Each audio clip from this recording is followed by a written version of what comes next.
সরাসরি ঘটনাস্থলে আপনাদের নিয়ে যাব। আমাদের প্রতিনিধি অনির্বাণ বিশ্বাস রয়েছেন আমাদের সঙ্গে। অনির্বাণ, ঠিক কি ঘটেছে, কখন এই ঘটনা ঘটেছে, যে দুজনকে আটক করা হয়েছে তাদেরই বা কি পরিচয়?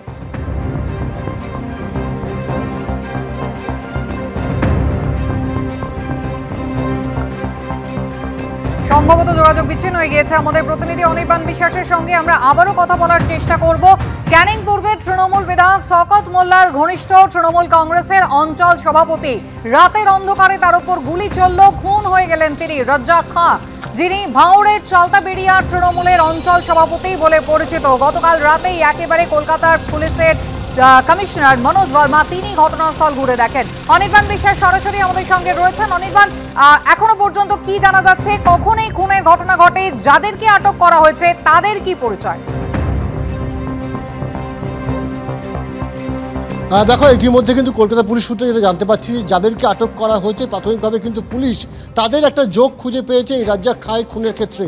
এবং গোটা ঘটনার পিছনে কিন্তু তৃণমূলের তরফে অভিযোগ করা হচ্ছে যে ভাঙড়ে যেভাবে খুন করা হয়েছে তৃণমূলের অঞ্চল সভাপতিকে, সেই ঘটনার পিছনে কিন্তু আইএসএফ যে আশ্রিত দুষ্কৃতী তারাই কিন্তু রয়েছে। গতকাল তুমি জানো যে কাশীপুরের যে রাজনৈতিক কর্মসূচি, সেই কর্মসূচি সেরে বাড়ি ফিরছিলেন বাইক নিয়ে রাজ্জাক খাঁ। ফেরার পথে কিন্তু তাকে ঝোপের আড়ালে লুকিয়ে থাকা দুষ্কৃতীরা বেরিয়ে আসে এবং তারপর তাকে কিন্তু এলোপাথারি গুলি চালানো হয়। প্রায় 2 থেকে 3টি গুলি তাকে কিন্তু গুলিবিদ্ধ হন এবং পরবর্তী সময় তিনি যখন লুটিয়ে পড়েন তারপর কিন্তু ধারালো অস্ত্র দিয়ে কিন্তু একের পর এক কোপ মারা হয় তার মৃত্যু নিশ্চিত করতে।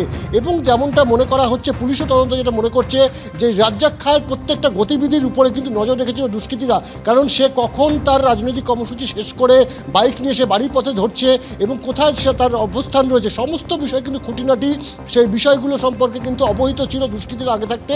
এবং সে কারণেই যখন সে কিন্তু বাড়ির দিকে কাছাকাছি চলে এসেছিল, সেই সময় কিন্তু ঝোপের আড়ালে লুকিয়েছিল দুষ্কৃতীরা, তারা কিন্তু টার্গেট করে এবং সেই মতোই কিন্তু বাইরে বেরিয়ে এসে গুলি চালানো হয় এই রাজ্জাক খাঁকে লক্ষ্য করে। এবং তারপর কিন্তু তিনি যখন লুটিয়ে পড়েন তার মৃত্যু নিশ্চিত করবার জন্য কিন্তু এলোপাথারি কোপ মারানো হয়েছে। স্বাভাবিকভাবে পুলিশও এটা মনে করছে যে একেবারে সুপরিকল্পিতভাবে এই তৃণমূলের অঞ্চল সভাপতি তাকে খুন করা হয়েছে। এবং ইতিমধ্যে গোটা ঘটনার পিছনে কিন্তু ক্যানিংয়ের যিনি বিধায়ক রয়েছেন পূর্বের শওকত মোল্লা, তার অভিযোগ কিন্তু যে আইএসএফ আশ্রিত যে দুষ্কৃতীরা রয়েছে তারাই কিন্তু গোটা ঘটনা ঘটিয়েছে। যদিও আইএসএফের তরফ থেকে কিন্তু ইতিমধ্যে অস্বীকার করা হচ্ছে গোটা ঘটনা। এবং তুমি জানো যে ঘটনার যে ব্যাপকতা সেটা এতটাই বেশি যে গতকাল রাত্রেবেলায় মনোজ বর্মা, যিনি কলকাতা পুলিশ কমিশনার, তিনি কিন্তু ঘটনাস্থলে পৌঁছে যান। যদিও গোটা ঘটনা তদন্তে কিন্তু ইতিমধ্যে কলকাতা পুলিশের লালবাজারের যারা গোয়েন্দা রয়েছেন তারা বিভিন্ন এলাকায় কিন্তু তল্লাশি শুরু করেছে। এবং এই যে দুষ্কৃতীরা জড়িয়ে রয়েছে তারা কার সঙ্গে লিঙ্ক ছিল, অর্থাৎ বৃহত্তর ষড়যন্ত্র কী রয়েছে এর পিছনে, সেই বিষয়টাও কিন্তু খতিয়ে দেখা হচ্ছে, এমনটা কিন্তু আমরা জানতে পারছি। কুসুমিতা। অনির্বাণ, ধন্যবাদ। রাজ্জাক সর্দার আমাদের বিধানসভা, রাজ্জাক খান আমাদের বিধানসভা কমিটির সদস্য, আমাদের স্ট্রং লিডার। আইএসএফ আশ্রিত সমাজ বিরোধীরা এটা সম্পূর্ণ নওশাদ সিদ্দিকীর মদতে আজকে তাকে নৃশংসভাবে গুলি করে এবং তাকে কুপিয়ে খুন করা হয়েছে।